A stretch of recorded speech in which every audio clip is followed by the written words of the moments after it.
radhiyallahu an qala jaa a'rabiyyun fabala fi ta'ifatil masjid fazajarahu an-nas fanahahum Rasulullah sallallahu alaihi wasallam falamma qada baulahu amara an-nabiyyu sallallahu alaihi wasallam bidhanubin min ma'in fa uhriqa alaihi muttafaqun alaihi.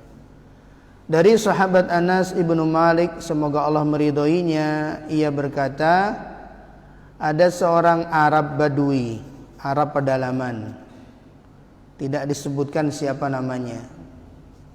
Arab pedalaman itu jauh dari budaya-budaya perkotaan. Jadi memang temannya hanya dengan binatang hewan gembalaannya dan hidupnya berpindah-pindah. Temannya padang pasir, sehingga membentuk sifat karakter mereka. Jadi kalau kita orang Indonesianya itu ya nggak punya unggah-ungguh itu Pak ya. Jadi apa adanya. Maka orang Arab pedalaman ini, orang Arab Badui datang di tengah-tengah Nabi dan para sahabatnya saat berada di Masjid Nabawi. Tiba-tiba fabala fi ta'ifatil masjid, kemudian berdiri atau tiba-tiba kencing di pojokan masjid. Untuk datang langsung kencing gitu di sisi masjid gitu. Melihat itu fazajarahun nas, sahabat yang melihat kemudian menghardiknya. Buru-buru kemudian memarahinya, buru-buru menegurnya gitu.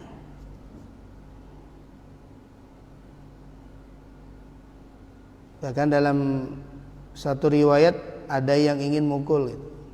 Karena mau masjid atau dikencingin gitu. Tapi fanahahum Rasulullah sallallahu alaihi wasallam. Tapi melihat itu Nabi sallallahu alaihi wasallam melarang para sahabatnya untuk melakukan tindakan yang demikian. Nabi sallallahu alaihi wasallam biarkanlah sampai dia menuntaskan kencingnya. Falamma qada baulahu, maka begitu dia sudah selesai kencing di salah satu sisi masjid, pojok masjid, Nabi sallallahu alaihi wasallam memerintahkan para sahabatnya untuk mengambil segayung air. Lalu segayung air itu disiramkan di tempat orang Arab Badui tadi buang air kecil. Dalam riwayat yang lain dari sahabat Abu Hurairah radhiyallahu an, beliau berkata, bala a'rabiyyun fil masjid, ada orang Arab Badui kencing di masjid, faqama an-nasu ilaihi liyaqa'u fihi, maka sahabat-sahabat yang ada di situ langsung berdiri menghardiknya, kemudian memarahinya, bahkan ada yang mau memukulnya. Faqala Nabi sallallahu alaihi wasallam, maka melihat itu Nabi sallallahu alaihi wasallam bersabda, da'uhu, udah biarin aja. Wa ariku ala baulihi sijlan min ma, kemudian siramkanlah di atas air kencingnya itu segayung air, au danuban mimma, setangkup air gitu, atau segayung air. Fa innama bu'istum muyassirina wa lam tub'asu mu'assirin. Karena sesungguhnya kalian itu diutus, diperintahkan oleh Allah Subhanahu wa taala untuk memberikan kemudahan. Dan kalian tidak diperintahkan, tidak diutus untuk memberikan kesulitan. Jadi sedemikian Nabi Shallallahu Alaihi Wasallam menyikapinya.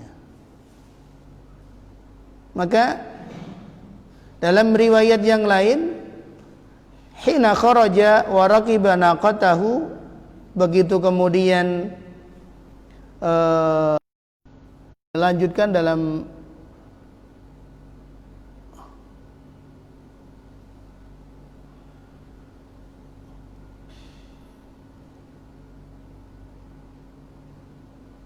begitu orang Arab Badui ini keluar dari masjid, kemudian dia menaiki kendaraannya, dia berkata, Allahumma rahamni wa Muhammad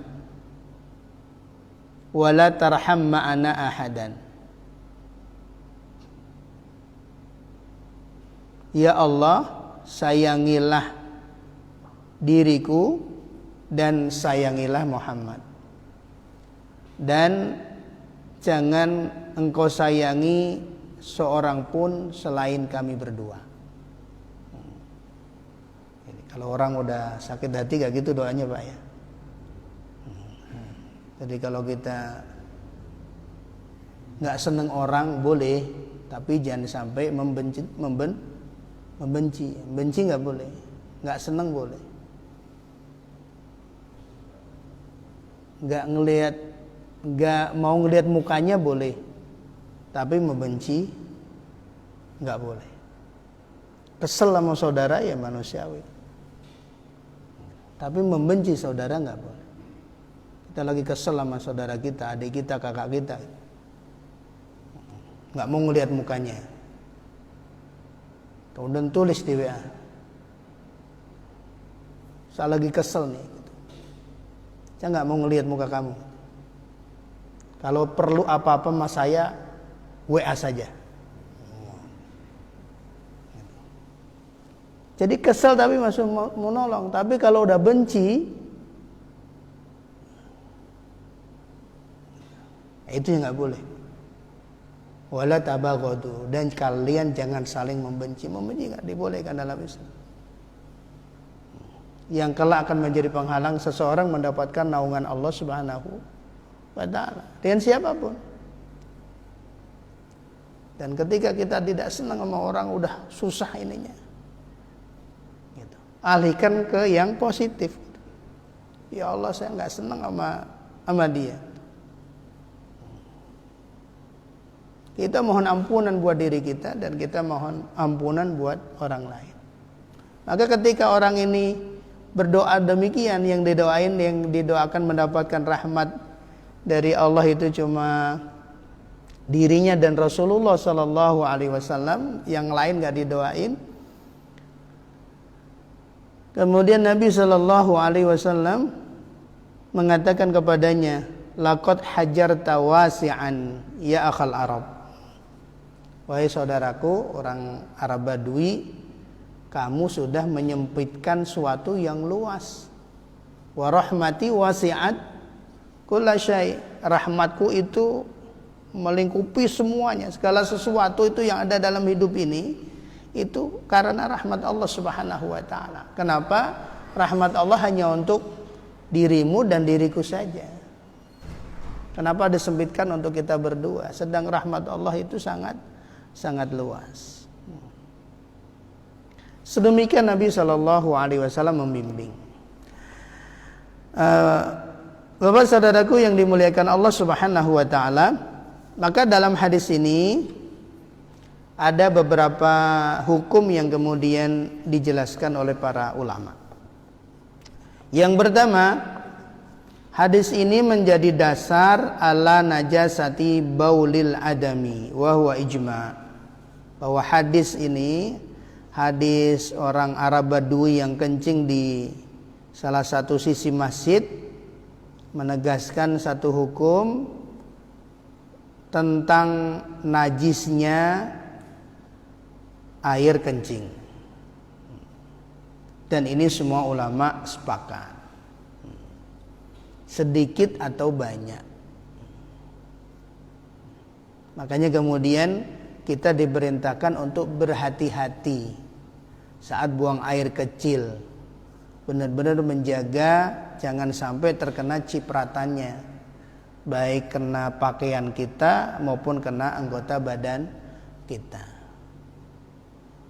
Maka kita sangat dianjurkan, diperintahkan untuk saat buang air kecil itu benar-benar dalam posisi yang sebagaimana diajarkan Nabi Shallallahu Alaihi Wasallam. Repot dikit nggak apa-apa, tapi aman, tidak terkena cipratan najis. Mereka yang mengabaikan ini, kemudian tidak peduli dengan, tidak berhati-hati, kemudian teledor, digambarkan Nabi Shallallahu Alaihi Wasallam ketika Nabi melewati pemakaman, kemudian mendengar ada dua ahli kubur lagi yu'adzabani, lagi disiksa oleh Allah. Dan siksaan itu mereka terima bukan karena dosa besar. Yang satu karena suka mengadu domba, nebar fitnah. Dan yang satu lagi dulu saat buang air kecil nggak berhati-hati. Ini yang dimuliakan Allah Subhanahu wa ta'ala. Maka bagaimana cara mensucikannya? Wa ala annal arda idza tanajjasat tahurat bil ma kasairil mutanajjisat. Dan sungguh tanah, lantai apabila terkena najis maka bisa disucikan dengan air sebagaimana najis yang lain. Kemudian para ulama menjelaskan lagi, kalau tidak ada air, apakah tanah itu bisa jadi suci selain dengan air? Kemudian mereka mengatakan tutahhiru asy-syamsu war-rih. Panasnya matahari dan hembusan angin yang kemudian menjadikan bekas najis itu hilang, baunya hilang, maka panasnya matahari dan hembusan angin itu bisa mensucikan.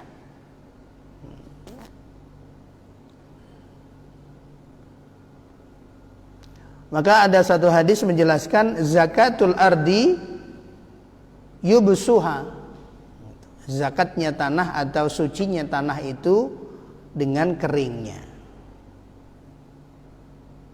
Atau dalam riwayat yang lain jufuful ardi tuhuruha, keringnya tanah itu menjadikan tanah itu suci. Tapi dalam pandangan jumhur itu belum cukup.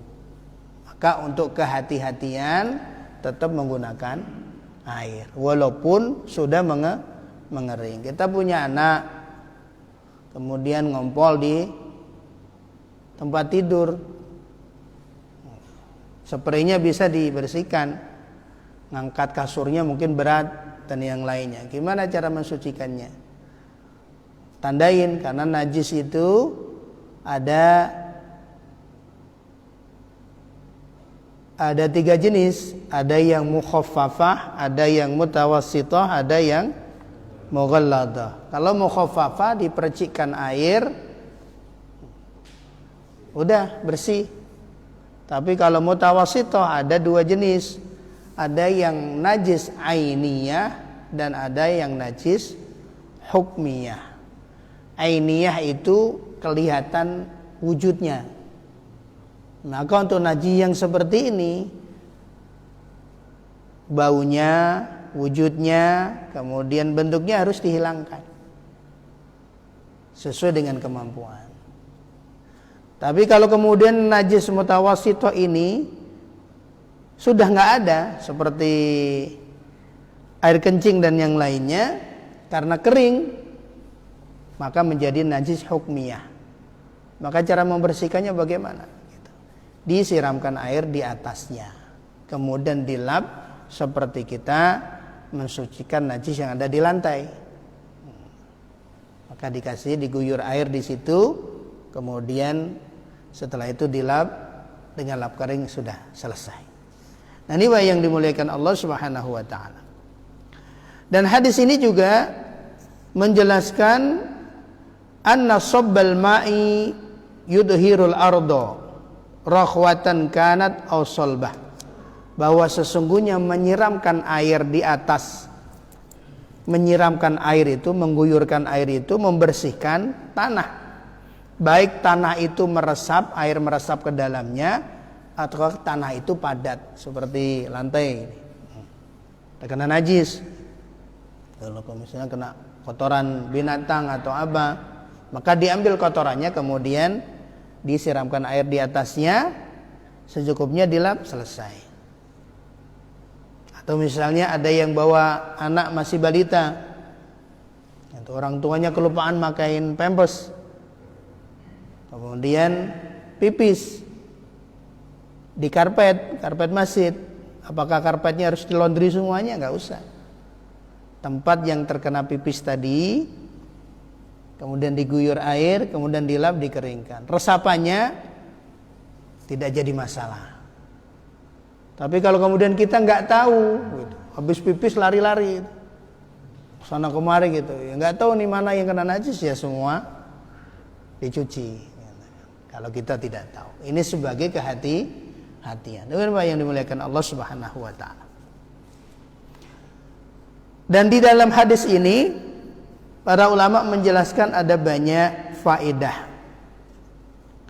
Di antaranya adalah ihtiramul masajid. Perintah pelajaran untuk kita semuanya agar senantiasa menjaga kesucian masjid. Sebagai baitun min buyutillah, sebagai salah satu rumah Allah Subhanahu wa taala. Menjaga kebersihannya, menjaga kenyamanannya, sehingga banyak hal yang kemudian perlu dihindarkan harus dihindarkan. Maka tidak boleh seseorang membuang sesuatu yang bisa mengotori masjid. Ihtiramul masajid. Sebagaimana orang Arab ini kemudian diingatkan oleh Nabi sallallahu alaihi wasallam, karena ketidaktahuannya, namanya orang nggak ngerti itu ya diajari, bukan marahi. Namanya nggak ngerti, Bang. Nah, kalau bahasa kita sekarang itu belum diajari, belum ditanya, kita sudah ngegas duluan. Iya kan, Pak ya? Kita makit anak kita belum konfirmasi, belum nanya, udah ngegas duluan. Ya ditanya dulu kenapa gitu. Gak ada misal ya ditanya dulu. Dan Rasulullah Sallallahu Alaihi Wasallam pun demikian, walaupun di situ kelihatan melakukan kemungkaran. Karena tadi kita diperintahkan oleh Nabi Sallallahu Alaihi Wasallam untuk memberikan kemudahan, tidak untuk mempersulit sesuatu. Maka Nabi Sallallahu Alaihi Wasallam mengajarkan demikian. Dengan kelembutan Nabi menyampaikan, kemudian memberikan arahan bahwa masjid ini tidak boleh untuk yang demikian. Ini tempat suci, tempat terhormat, dan nggak boleh dikotori. Baru kemudian orang Arab Badui itu karena memang nggak tahu. Ini yang dimuliakan Allah Subhanahu wa taala. Karena ini masjid adalah tempat untuk salat dan untuk mengingat Allah Subhanahu wa taala serta untuk tilawatul Quran. Innama bu'istu muyassirin wa lam tub'asu mu'assirin. Jadi jangan sampai sikap kita, perkataan kita membuat orang lari dari kebaikan dan kebenaran. Jadi orang mukmin itu tidak hanya dia berpikir apa yang dia katakan, tapi hendaknya dia juga berpikir bagaimana cara menyampaikan. Ada kata-kata yang tidak baik tapi disampaikan dengan cara yang baik, orang anggapnya benar. Ada perkataan yang benar tapi cara menyampaikannya nggak benar, jadi tidak benar. Gitu. Kita sama anak kita niatnya nasehatin, bener nggak Pak? Tapi caranya ngegas tadi, salah anak nanggapnya. Gitu. Ini yang dimuliakan Allah Subhanahu Wa Taala. Maka Nabi SAW kemudian memanggil, udah biarin aja, biar tuntas. Ntar kalau ditegur, dihardik, dia lari kemana-mana, najisnya tambah banyak, tambah bingung ngebersihannya. Gak cukup lagi satu gayung air, butuh gayung yang lain, Udah biarin aja dia tuntasin, ya najisnya di situ aja. Nah, Bapak saudaraku yang dimuliakan Allah Subhanahu wa taala. Maka kemudian faedah yang berikutnya disampaikan ar-rifqu bil jahil wa adamu at-ta'nif. Berlaku lemah lembut kepada orang yang belum mengerti dan tidak berlaku kasar. Pesan Nabi demikian. Sampai kemudian dia menerima. Kemudian dia lapang dan dia minta maaf karena ketidaktahuannya. Dan yang ketiga, hadis ini menggambarkan bagaimana ketinggian akhlak Nabi Sallallahu Alaihi Wasallam dan kelembutannya kepada orang yang diajari.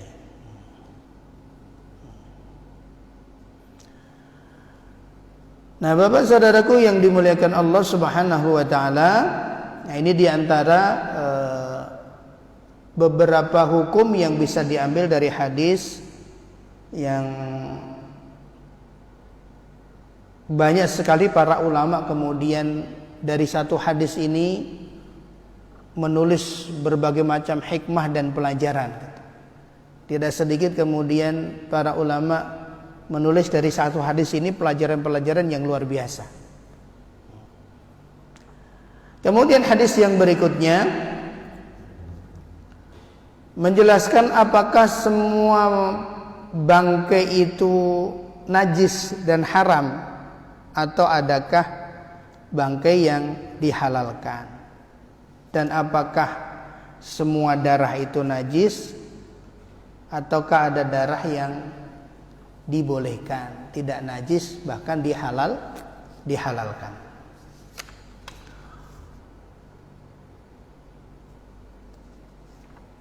An Ibni Umar radhiyallahu anhuma, dari sahabat Abdullah ibnu Umar, semoga Allah meridhoi keduanya, ayah dan anak. Dia berkata, qala Rasulullah sallallahu alaihi wasallam, Rasulullah sallallahu alaihi wasallam bersabda, uhillat lana maitatani wa damani. Dihalalkan untuk kita umat Nabi Muhammad dua jenis bangkai dan dua jenis darah. Fa amal maitatani, dan adapun dua bangkai itu, fal jaradu wal hutu, yaitu dua bangkai yang dihalalkan adalah belalang dan ikan. Wa ammad daman, dan adapun dua darah yang dihalalkan, fal kabidu, hati, wa tihalu, limpa atau jantung. Diriwayatkan oleh Imam Ahmad, Ibnu Majah.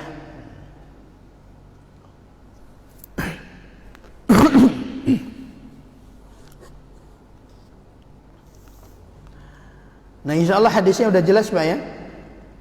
Hadis ini menjelaskan akan kehalalan belalang, baik hidup ataukah sudah mati, dan halalnya ikan, baik dalam keadaan masih hidup ataukah sudah mati, dan semua yang ada di laut itu halal.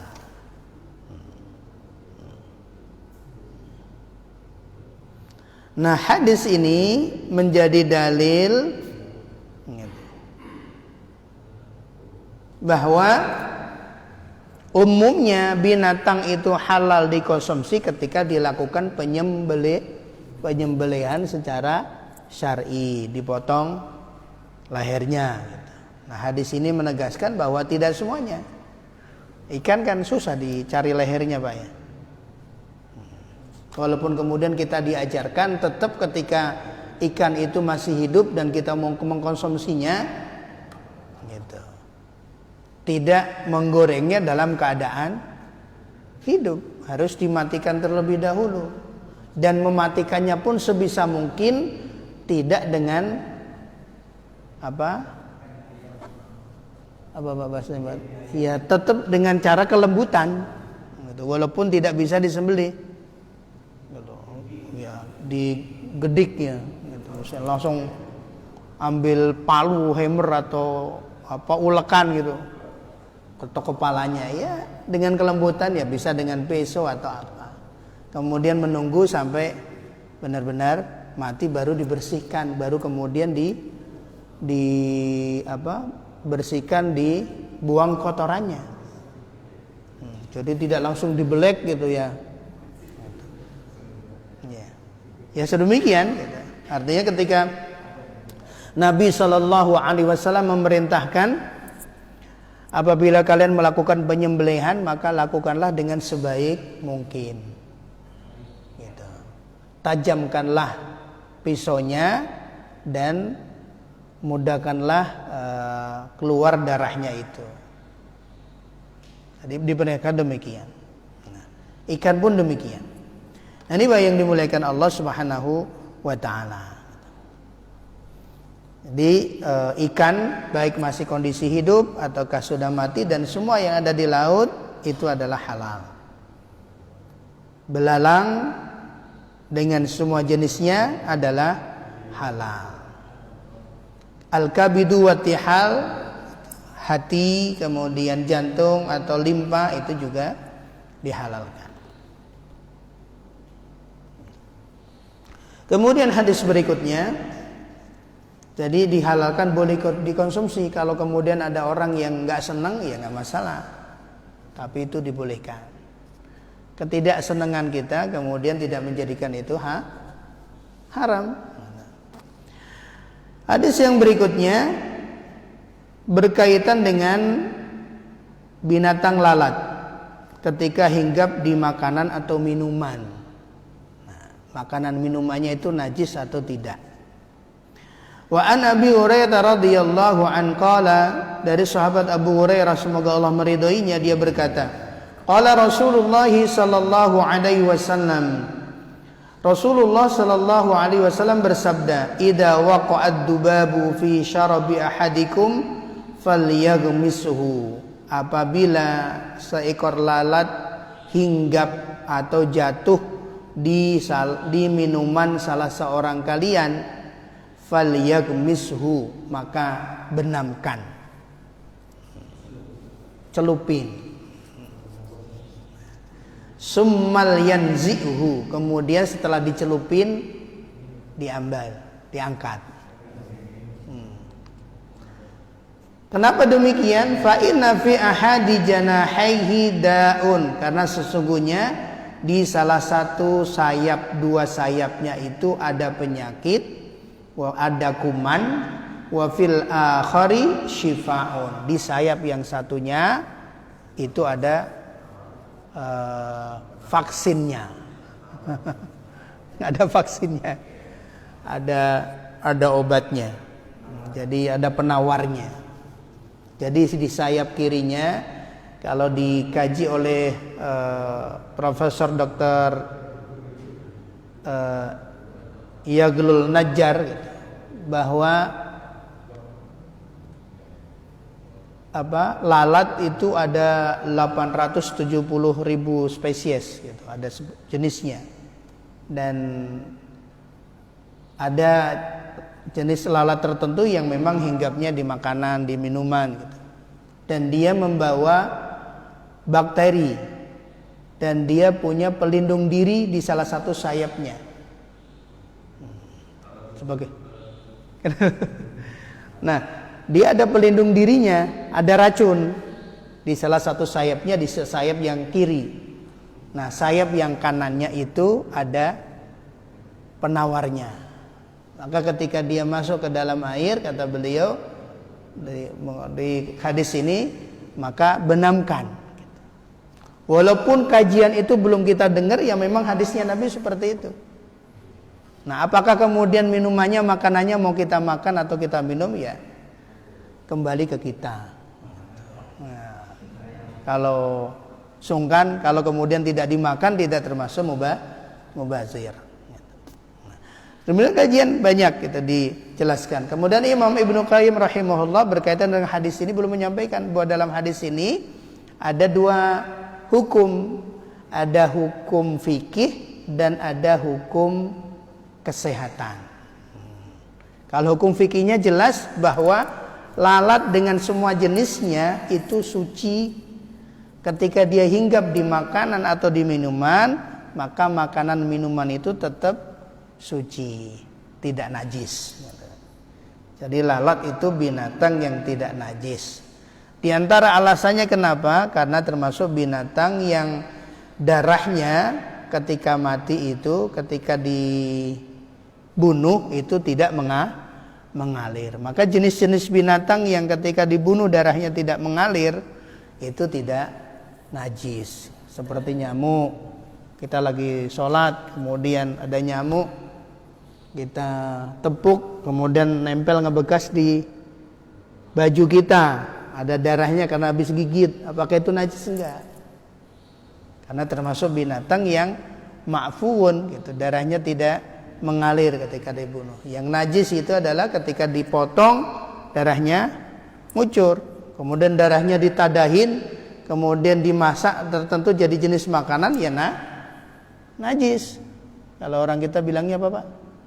Harus, kemudian apa? Dideh ya. Nah itu nggak boleh. Gitu. Sedangkan darah yang masih nempel di daging, nempel di tulang, nah itu dimaafkan. Tidak termasuk najis.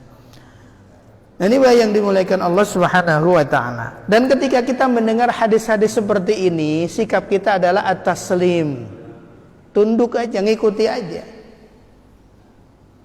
Ketika kita misalnya belum mendengar apa hikmahnya kok Nabi menyuruh seperti itu, mungkin kita belum mendengar gitu.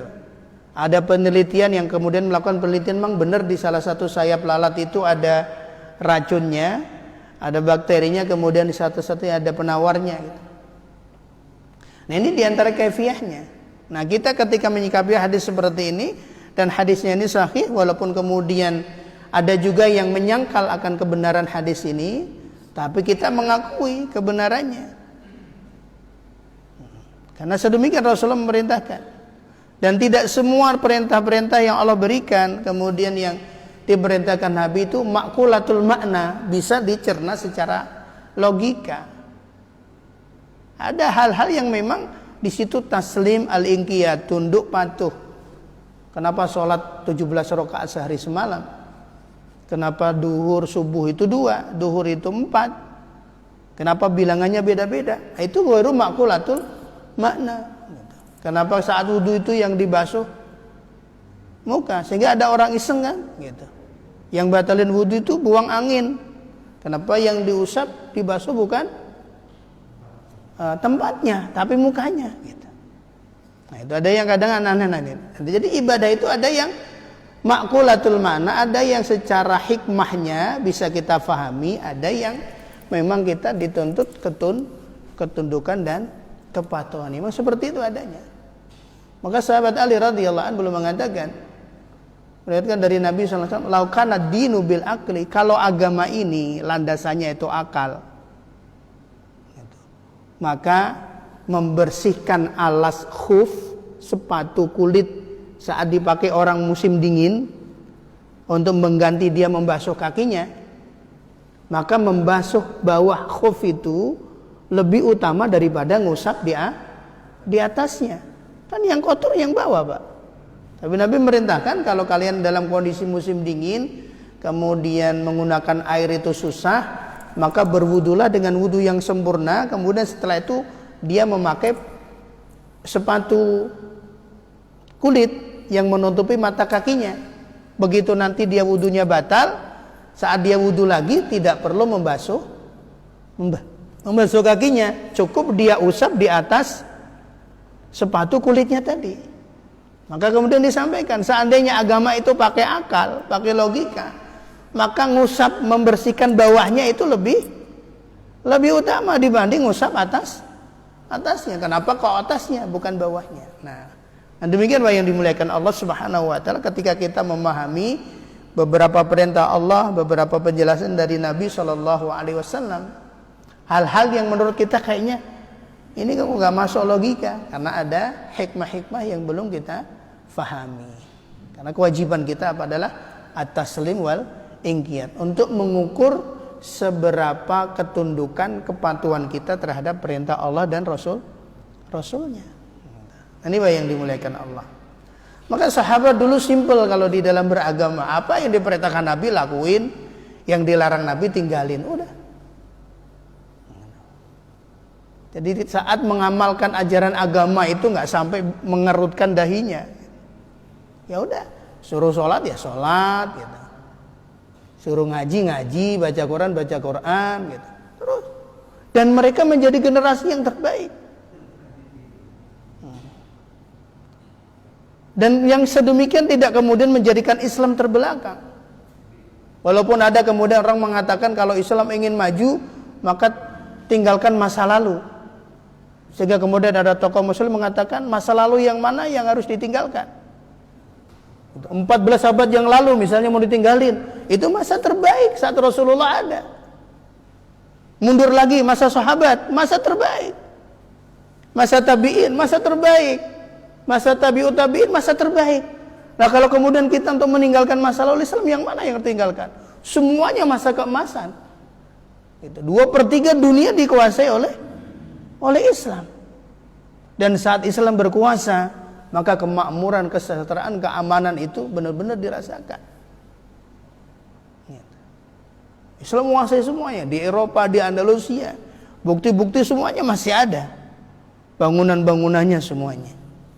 Ini yang dimuliakan Allah Subhanahu wa taala. Dan mereka semuanya tadi al-taslim wal inqiyad, tunduk patuh terhadap apa-apa yang Allah Subhanahu wa taala perintahkan.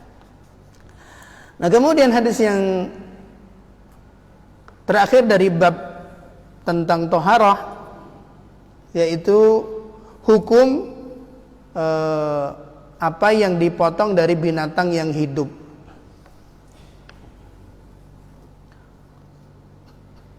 Wa an Abi Waqid Al-Laisi, dari Abi Waqid Al-Laisi semoga Allah meridhoinya, dia berkata, qala Rasulullah sallallahu alaihi wasallam, Rasulullah sallallahu alaihi wasallam bersabda, ma quti'a minal bahimah wa hiya hayatun fahuwa mayyit.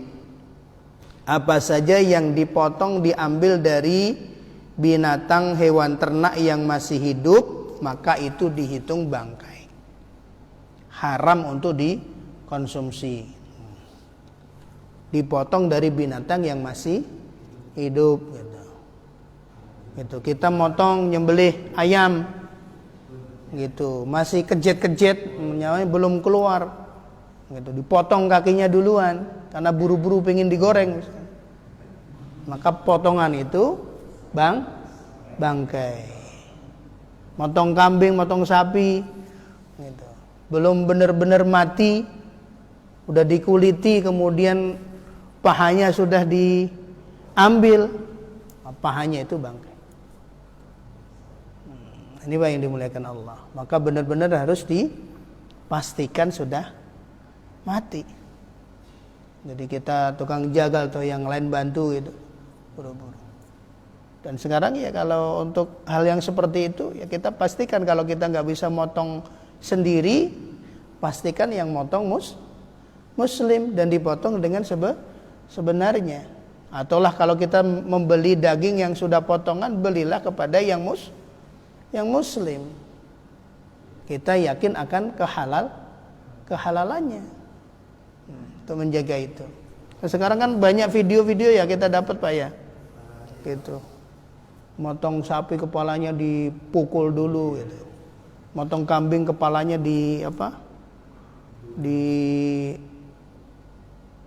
dulu, kemudian langsung dipenggal putus lehernya. Demikian yang dimuliakan Allah Subhanahu wa taala. Maka Nabi sallallahu alaihi wasallam memberikan rambu-rambu yang sedemikian, bahwa dalam banyak hal harus dilakukan dengan ihsan, dengan benar-benar perlakukan dengan baik. Idza dabahtum fa ahsinu ad-dzibha, kalau kalian menyembelih binatang maka berlaku ihsanlah di dalam menyembelih. Bagaimana ihsannya ya Rasulullah? Tajamkan senjatanya, kemudian buat dia nyaman saat penyembelihannya. Ini yang dimuliakan Allah Subhanahu wa taala. Maka hadis ini menjelaskan apa saja yang diambil dari binatang yang masih hidup, maka yang diambil itu masuk kategori bangkai. Kalau bangkai itu najis, dan najis itu haram untuk dikonsumsi. Jadi, ada binatang yang tidak najis tapi diharam dikonsumsi. Yang haram belum tentu najis, yang najis sudah pasti haram. Nah, itu kaidahnya, Pak yang dimuliakan Allah. Yang haram belum tentu najis gitu. Kucing haram untuk dikonsumsi tapi tidak najis. Gitu. Binatang-binatang buas, burung yang berkuku tajam itu haram untuk dikonsumsi tapi tidak najis. Tapi kalau yang najis sudah pasti haram. Wallahu a'lam bishawab. Bapak saudaraku yang dimuliakan Allah, kita sampai akhir bab tentang toharah, dan insyaallah nanti di pertemuan yang akan datang kita akan lanjut di bab tentang al-aniyah, yaitu wadah apa saja yang dibolehkan, wadah apa saja yang dilarang, berkaitan dengan perabot ya. Perabot yang boleh dipakai, perabot seperti apa, kemudian perabot yang tidak boleh seperti apa. Insyaallah nanti kita akan bahas di kesempatan yang akan datang. Dari saya cukupkan sampai sekian. Kalau ada yang mau ditanyakan dan yang lain silakan. Oh ya. Monggo. Waalaikumsalam warahmatullahi wabarakatuh. Saya ingin menanyakan tentang cara mencuci atau membersihkan. Contoh membersihkan kencing anak. Sekarang ini kan kalau kita lihat secara umum ya, ibu-ibu atau mungkin siapa saja yang nyuci baju yang bersih, yang kotor, yang buat. Nah, apakah ini menyalahi atau tidak? Yang kedua, ini bagaimana dengan laundry yang kita belum tahu cara mencucinya? Ya. Waalaikumsalam warahmatullahi wabarakatuh. Ya, jazakallah khair. Maka ini peluang nih Bapak buat laundry syar'i. Teman saya bikin usaha itu, Pak. Jadi dia punya usaha laundry syar'i. Jadi dia bikin banner di tulisannya dijelaskan itu cara mencucinya, proses mencucinya. Jadi ada, nah ini peluang usaha Pak di masa pandemi. Nah, Pak yang dimuliakan Allah Subhanahu wa taala, memang sedemikian. Jadi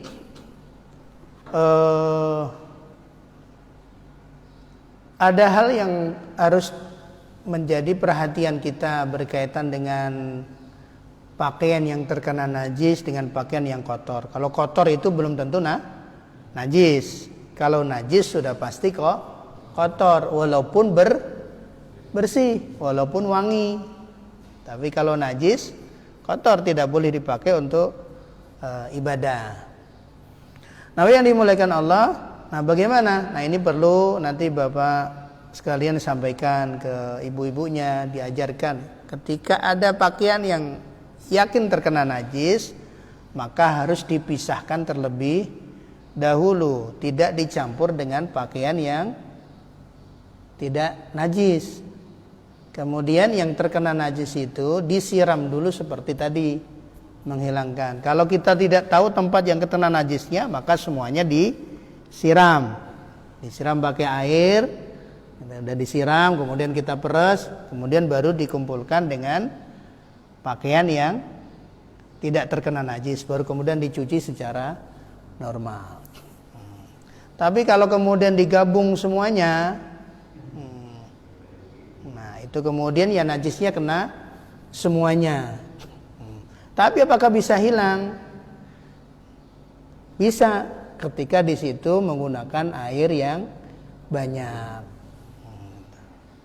Menggunakan air yang banyak, air yang suci gitu kan. Gitu. Kemudian dicampur, kemudian sama-sama dicuci, maka menghilangkan najis yang ada di pakaian yang terkena najis, sekaligus juga menghilangkan untuk semuanya. Tapi kalau bisa ya dipisahkan dulu. Misalnya bagi seorang wanita ada pakaiannya yang terkena darah haid misalnya, ya dibersihkan dulu baru kemudian dicuci. Ibunda Aisyah radhiyallahu an demikian ketika membersihkan baju Nabi sallallahu alaihi wasallam, ada baju Nabi yang terkena misalnya madhi atau sperma atau mani, maka Ibunda Aisyah kalau sperma itu masih basah maka diguyur pakai air langsung. Kalau sudah mengering maka kata Ibunda Aisyah bekasnya dihilangkan dulu baru kemudian disiram dengan air. Dengan kata Allah. Dan memang butuh hati-hati. Nah, makanya ketika kita kemudian laundry, ya cari laundry yang memang ngerti. Nah, kalau susah berarti cuci sendiri gitu.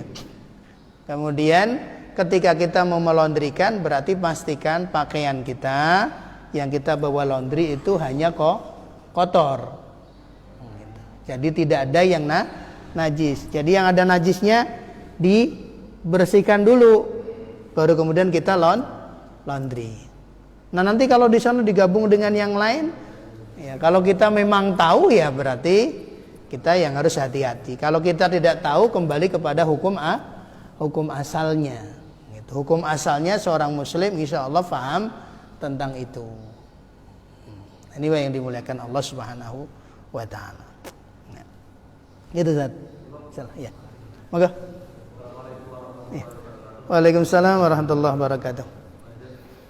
Menanyakan kaitannya dengan bangkai yang halal di antara dari seluruh ikan halal dan juga seluruh binatang laut itu dihalalkan. Iya. Tapi yang dilakukan ada itu babi laut dan anjing laut itu termasuk ikan atau gimana? Iya. Ya, jadi itu hanya nama saja ya, musamma saja ya. Jadi walaupun namanya termasuk binatang B1, B2 yang najis, tapi karena dia ada di laut, dia halal. Jadi B1, B2 itu yang di darat. Nah, bukan bupati, wakil bupati Pak ya. Jadi kalau orang B1 itu anjing, B2 babi. Jadi kalau ke rumah makan lapau ya, itu ya kan ada itu tulisannya B1 atau B2. Jadi iya, jadi itu hanya nama saja, jadi tetap halal. Terus yang tadi yang dihalalkan bangkai itu yang diambil itu kalau hati Sama jantung atau limpa. misalnya itu ada sapi mati tanpa disembelih. Terus diambil hatinya sama limpahnya apa termasuk itu? Dihalalkan apa gimana? Karena itu termasuk bangkai kan? Iya. Oh jadi boleh ya kalau misalnya sapi mati ketabrak misalnya ketabrak mobil. Mungkin kalau diambil dagingnya kan haram. Tapi kalau diambil hati sama limpahnya boleh. Iya. Bukan seperti itu Pak yang dimuliakan Allah. Jadi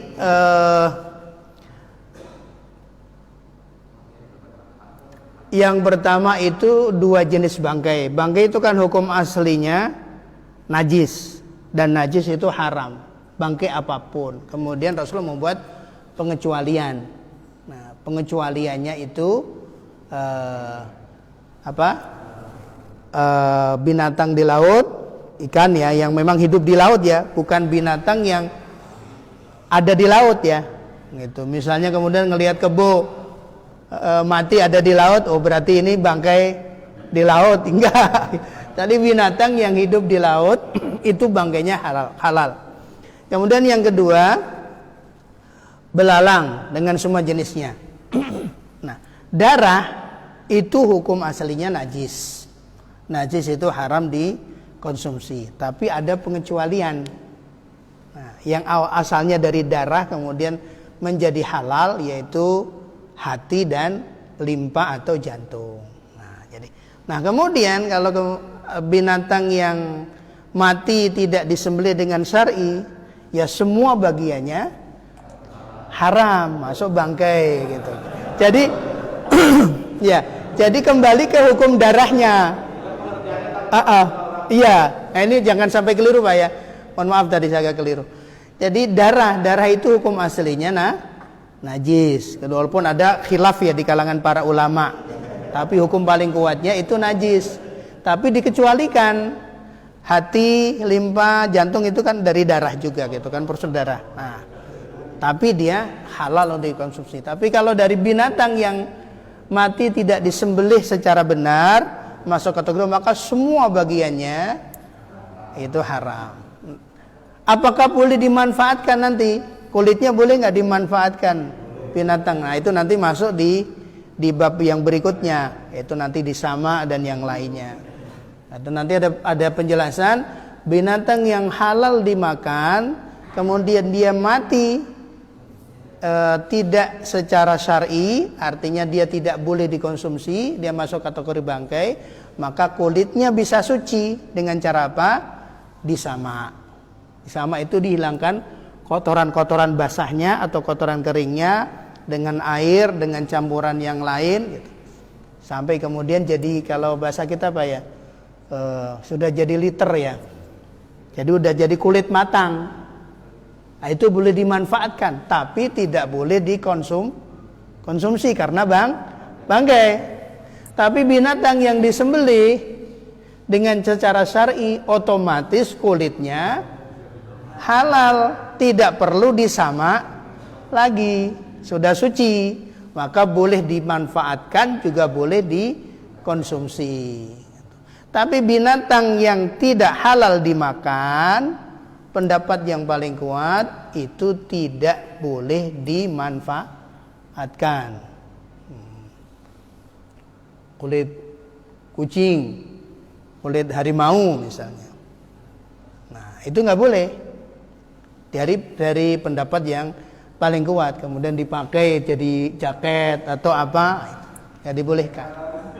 Walaupun sudah sama, walaupun suci, tapi tidak boleh. Kenapa? Karena itu secara hati, para ulama menjelaskan bisa membawa orang kepada menyisipkan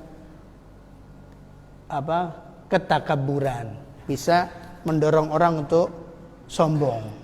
Makanya kemudian hal itu dilarang. Nah ini Pak yang dimuliakan Allah. Insyaallah jelas ya.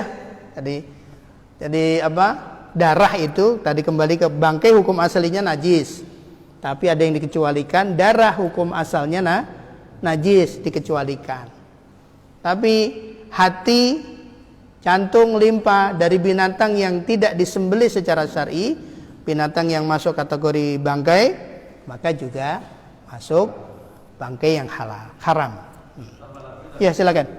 Ada yang semua yang dari binatang hidup diambil, itu diharamkan. Iya. Tapi katanya dengan misalnya walaupun bulu domba itu masih hidup, dicukur, terus dipakai. Oh ya itu nggak masalah, karena tidak termasuk dagingnya. Oh, daging. Iya, jadi tidak termasuk daging ya. Iya, karena kuku, rambut itu nggak termasuk najis. Gitu. Dari binatang binatang yang mati tidak disembelih secara syar'i, secara benar, itu kukunya, kemudian kulitnya, bulunya itu bisa disucikan, tanduknya, nah itu bisa disucikan, itu tidak najis. Untuk dendeng gimana? Dendeng sapi misalnya. Apa itu termasuk bangkai yang sudah dipotong akar, tapi tidak dimasak, dijemur. Ya kalau disembelihnya secara benar boleh, halal.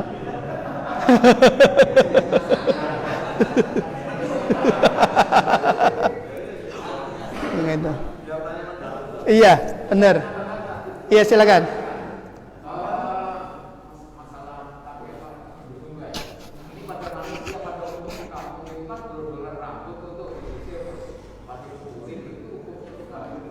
Maksudnya?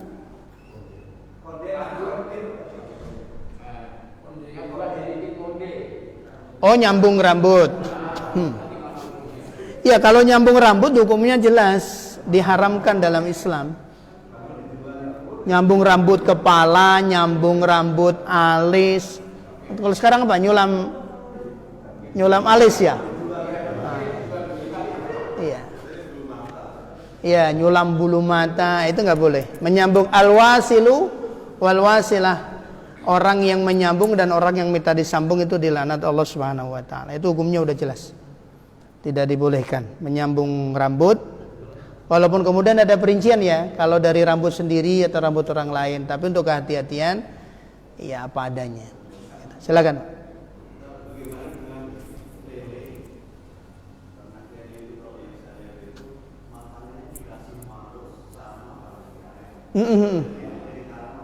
Iya. Nah, Pak yang dimuliakan Allah, nanti di dalam bab Al-Maitah, di dalam bab tentang najis, di dalam bab najis itu nanti akan dijelaskan ada namanya Al-Jalalah. Al-Jalalah. Al-Jalalah ya, bukan Jalalah ya. Yaitu binatang yang halal dikonsumsi tapi makanannya dari najis. Nah, itu halal boleh atau tidak. Nah, jalalah ini tetap binatangnya itu halal dikonsumsi. Cuma kemudian para ulama kalau itu jenisnya ikan dan yang lainnya dikarantina dulu sebelum dikonsumsi. Dikarantina. Dikarantina maksudnya apa? Dipisahkan. Kemudian dikasih konsumsi makanan yang halal biar bekas-bekas makanannya yang najis dari yang bangkai tadi hilang. Jadi dipisahkan dulu. Kolamnya dipindah. Kalau kemudian ayamnya ya dikarantina dikasih makanan yang bersih. Itu diantara caranya. Namanya jalalah, yaitu binatang ternak yang konsumsi sebagian besar konsumsinya dari najis gitu, dari bangkai dan yang lainnya. Dan makanan. Iya, silakan.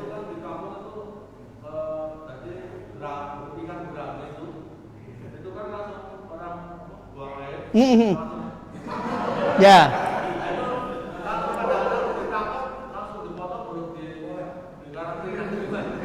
Ya.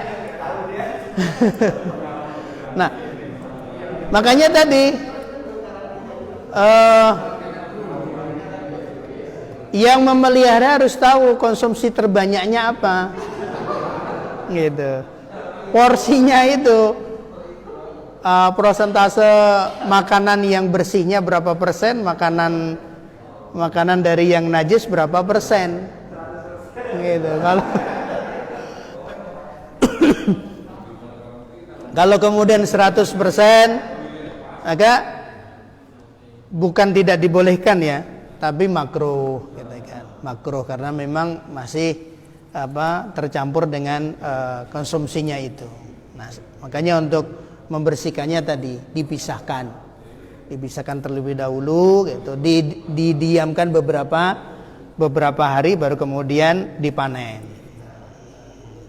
Jadi kalau langsung di situ konsumsinya 100% dari barang yang najis, itu makruh. Untuk kita. Iya, silakan.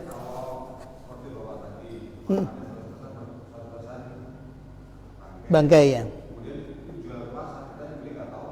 Nah, tidak tahu tidak ada hukum.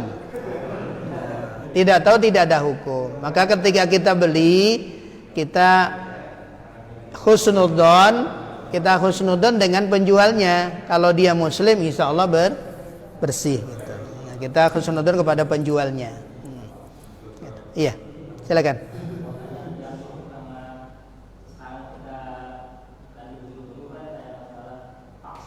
Vaksin itu halal dan haramnya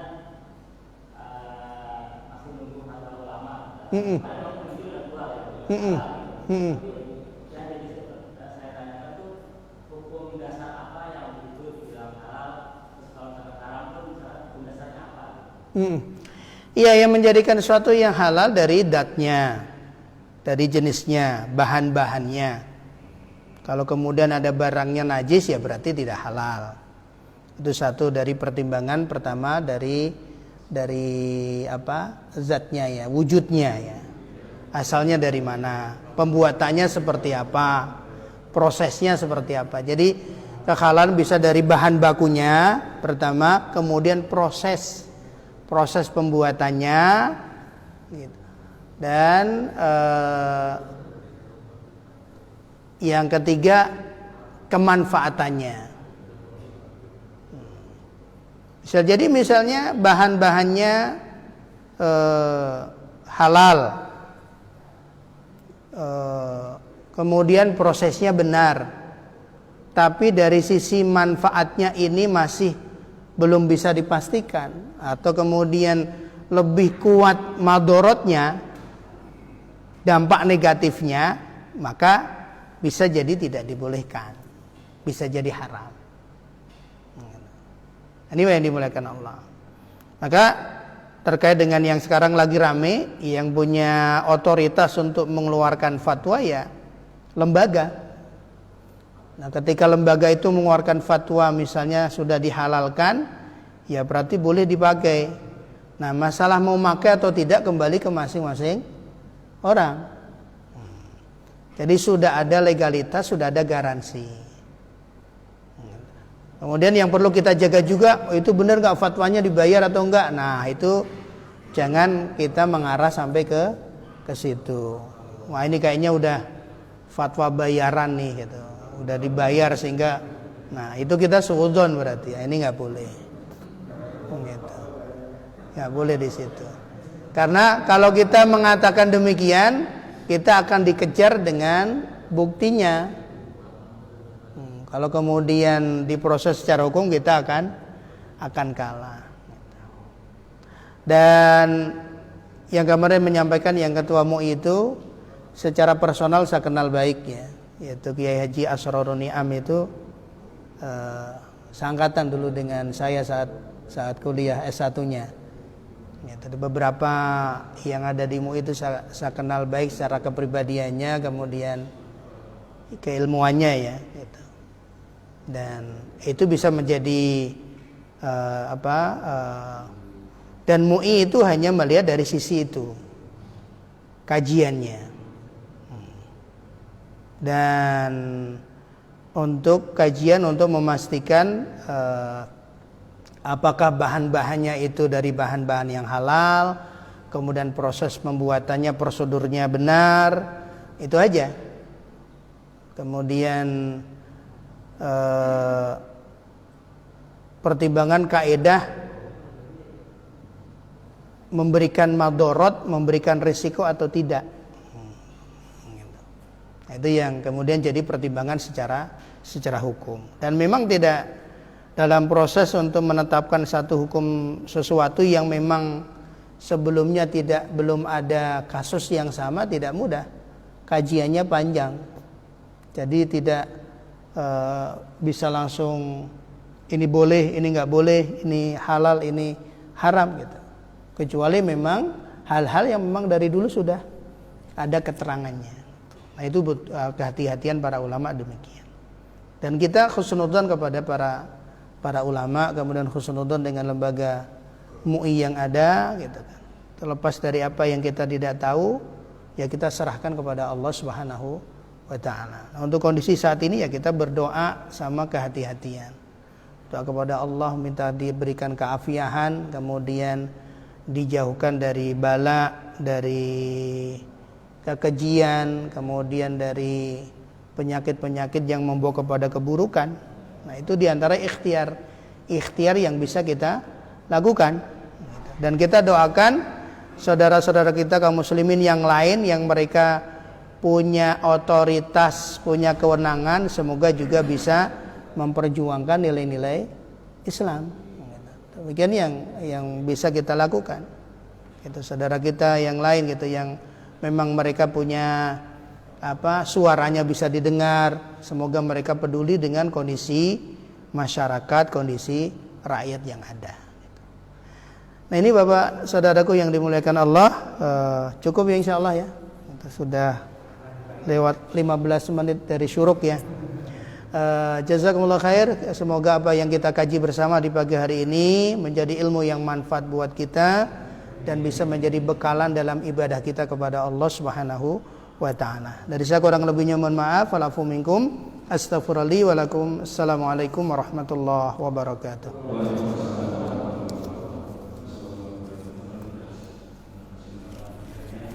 Terima kasih.